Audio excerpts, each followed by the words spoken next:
Hello everyone, this is Kritika and welcome back to our YouTube channel Rules of Commerce.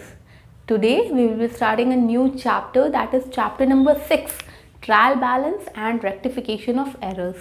जैसा मैंने आपको पहले भी बताया है, मैं ये जो चैप्टर्स की नंबरिंग है वो आपके NCERT बुक्स के अकॉर्डिंग करती हूँ. तो ट्रायल बैलेंस एक बहुत ही छोटा सा चैप्टर है, बहुत जल्दी कंप्लीट हो जाएगा हमारा. एंड रेक्टिफिकेशन ऑफ एरर्स वो भी एक बहुत छोटा दोनों, लेकिन हाँ कुछ लेक्चर्स में वो भी कंप्लीट हो जाएंगे. अब ट्रायल बैलेंस क्या है ये समझने के पहले हम चैप्टर नंबर 1-2 जब पढ़ रहे थे ना, तब थोड़ा याद करते हैं क्या था कॉन्सेप्ट हमारा. क्योंकि जब भी अकाउंट्स में ट्रांजैक्शंस होते हैं तो हम ट्रांजैक्शंस को पहले आइडेंटिफाई करते हैं. पहले हम क्या करते हैं, आइडेंटिफाई करते हैं, फिर हम उसे मेज़र करते हैं, फिर हम रिकॉर्ड करते हैं, मतलब हम जर्नल एंट्री करते हैं, फिर हम क्लासीफाई करते हैं, मतलब हम लेजर अकाउंट्स बनाते हैं, और फिर हम समराइज़ करते हैं और इसी टाइम पे हम trial balance and profit and loss account बनाएंगे. ट्रायल बैलेंस तो अभी क्या होता है और कैसे बनाते हैं वो हम सीख लेंगे. प्रॉफिट एंड लॉस अकाउंट हम later on in the chapter पढ़ने वाले जब हम फाइनेंशियल स्टेटमेंट पढ़ेंगे. तो अब हो गया ट्रांजैक्शंस, जब समराइज़ करेंगे तो ट्रायल बैलेंस बनेगा. अब ट्रायल बैलेंस कैसे बनाते हैं. ट्रायल बैलेंस एक स्टेटमेंट फॉर्म में होता है. ट्रायल बैलेंस क्या होता है, एक स्टेटमेंट फॉर्म में होता है. Trial balance is a statement of balance in ledger accounts and cash book. Trial balance क्या है, एक स्टेटमेंट ऑफ बैलेंस है in ledger accounts and cash book. अब ऐसा क्यों बोल रहे हैं, आपका तो होगा हम लेजर अकाउंट्स बनाते थे. लेजर अकाउंट्स में क्या होता था, हमारा क्लोजिंग बैलेंस जो होता था वो या तो डेबिट साइड का होता था या फिर क्रेडिट बैलेंस होता था. डेबिट साइड होगा या फिर क्रेडिट साइड होगा. अब इसी डेबिट और क्रेडिट साइड का जो बैलेंसेस है उसे हम ट्रायल बैलेंस में शो करेंगे. It is the statement which shows the balance in accounts maintained in the ledger and cash book balances, that is cash and bank balance.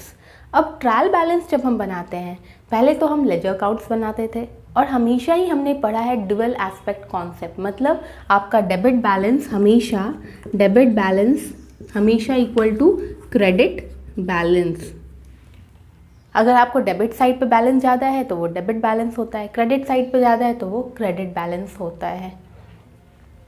Matching the two sides of a trial balance does not mean that recording of transaction in the books of account is free of error. अगर हमारा trial balance match हो रहा है, फिर trial balance में भी यही हमें करना है, क्योंकि हम फाइनली क्या करते हैं, दोनों साइड को इक्वली तो शो करते हैं ना. तो ट्रायल बैलेंस में भी हमें मैच कराना है दोनों डेबिट साइड का बैलेंस भी और क्रेडिट साइड का भी बैलेंस में. तो अगर हम ट्रायल बैलेंस बना रहे हैं और दोनों साइड मैच हो जा रहे हैं तो it doesn't not mean that recording of transaction in the books of account is free of error. ऐसा नहीं है कि आपने जो रिकॉर्डिंग किया है वो पूरा ही एरर फ्री होगा. It only ensures arithmetical correctness of posting, मतलब आपने पोस्टिंग सही की है. मैं आपको बताती हूँ format of trial balance. Trial balance का फॉर्मेट क्या होगा, हेडिंग देंगे trial balance as on, date mention करेंगे, फिर कॉलम्स बनाएंगे. कॉलम्स, फर्स्ट कॉलम होगा हेड ऑफ अकाउंट्स का, सेकंड कॉलम होगा लेजर फोलियो, थर्ड कॉलम होगा डेबिट बैलेंस और फोर्थ कॉलम होगा क्रेडिट. अब लेजर अकाउंट्स का जो आपका क्लोजिंग बैलेंस होगा डेबिट और क्रेडिट साइड में कहीं भी हो सकता है. किसी लेजर अकाउंट्स में आपका डेबिट बैलेंस आएगा क्लोजिंग और किसी साइड पे क्रेडिट आएगा क्लोजिंग बैलेंस, और इसी बैलेंस को हम शो करने वाले हैं अपने ट्रायल बैलेंस में. मतलब हम लेजर अकाउंट्स को समराइज कर देंगे. आपको ट्रायल बैलेंस देख के पता चल जाएगा, समझ आ जाएगा कि कौन से लेजर अकाउंट्स का आपका बैलेंस डेबिट बैलेंस है या फिर क्रेडिट बैलेंस है. जनरली क्या होता है, आपके एक्सपेंसेस एंड एसेट्स का क्लोजिंग बैलेंस डेबिट बैलेंस होता है. क्लोजिंग बैलेंस क्या होता है, डेबिट बैलेंस होता है. और आपके कैपिटल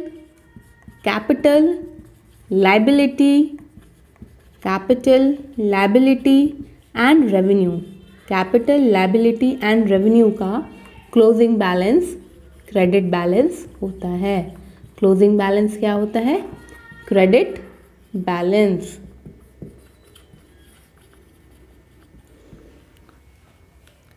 बस ट्रायल बैलेंस में क्या करना है आपको, लेजर अकाउंट्स का ये एक समराइजेशन हो सकता है, एक स्टेटमेंट फॉर्म में ट्रायल बैलेंस को हम शो करते हैं। इसमें हम लेजर अकाउंट्स में जो भी डेबिट और क्रेडिट बैलेंस होता है वो हम ट्रायल बैलेंस में लिखते हैं। ये जो मैंने बताया है आपको जनरली ऐसा ही होता है, कुछ एक्सेप्शंस भी हैं, हम लेटर ऑन उसके बारे में भी बात करेंगे। नेक्स्ट सब पॉइंट है हमारा फीचर्स ऑफ ट्रायल बैलेंस या फिर characteristics of trial balance. Features of trial balance में हमारा फर्स्ट पॉइंट है, it is a list of balances of laser accounts and cash book. Trial balance में क्या करते हैं हम, लेजर अकाउंट्स के जो बैलेंसेस हैं उसी को तो हम स्टेटमेंट फॉर्म में शो कर रहे होते हैं।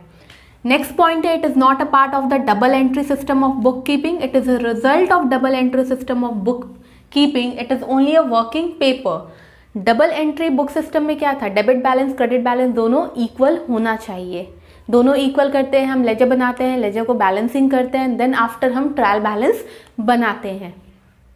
It can be prepared on any date if the accounts are balance. आप जब भी अकाउंट्स को बैलेंस कर लो आप ट्रायल बैलेंस बना सकते हो।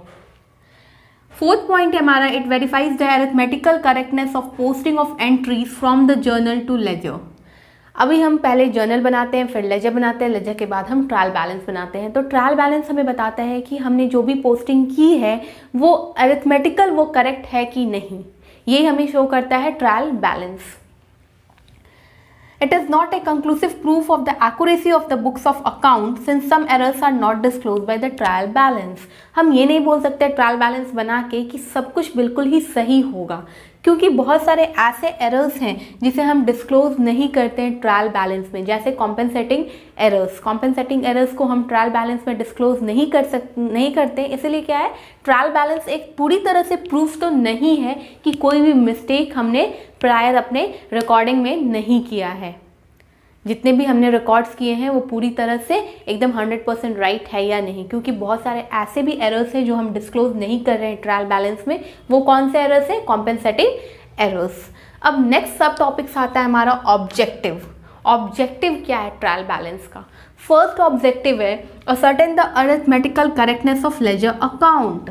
लेजर अकाउंट बना लिया, उनको बैलेंस कर दिया और उसके बाद हम ट्रायल बैलेंस बनाते हैं। तो जो भी इससे हमें समझ आ जाता है ट्रायल बैलेंस बनाने से कि लेजर अकाउंट्स के जो बैलेंस थे वो अरिथमेटिकली करेक्ट हैं। नेक्स्ट पॉइंट है to help prepare the final account. अभी अगर आप प्रोसेस की बात करें स्टेप बाय स्टेप, तो पहले हम जर्नल अकाउंट्स बनाते हैं, जर्नल एंट्री पास करते हैं, फिर हम लेजर अकाउंट्स बनाते हैं, फिर हम ट्रायल बैलेंस बनाते हैं और फिर हम फाइनल अकाउंट्स बनाते हैं।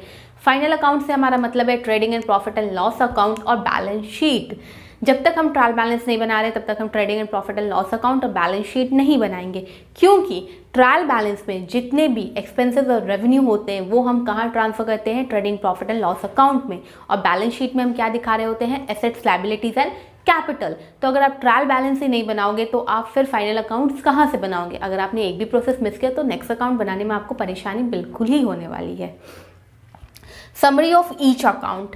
अब हमने लेजर अकाउंट्स बना लिया है। लेजर अकाउंट्स, आपको किसी भी अकाउंट के बारे में कुछ भी इन्फॉर्मेशन चाहिए तो it is not very much easy कि आप एवरी टाइम सारे अकाउंट्स को देखें। अगर आपने ट्रायल बैलेंस देख लिया तो आपको समझ आ गया कि कौन से अकाउंट के कितना डेबिट बैलेंस और कितना क्रेडिट बैलेंस है। इसीलिए हमें ट्रायल बैलेंस को बोला जाता है कि वो अकाउंट का एक समरी है। To help in identifying errors.